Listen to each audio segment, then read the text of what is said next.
Hey, everyone! In today's video, I'll be showing you how to connect a wallet to CoinMarketCap.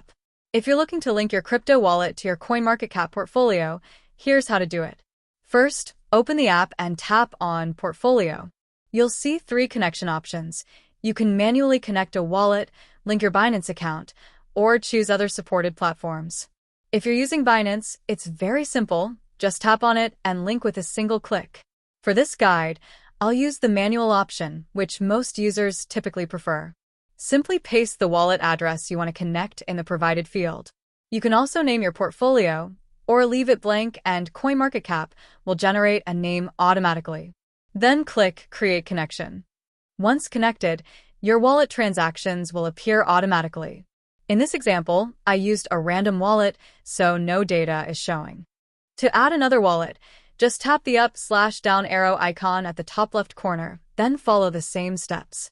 If you want to remove a wallet, tap Manage, select the portfolio, tap the delete icon at the top right, and confirm by clicking Remove.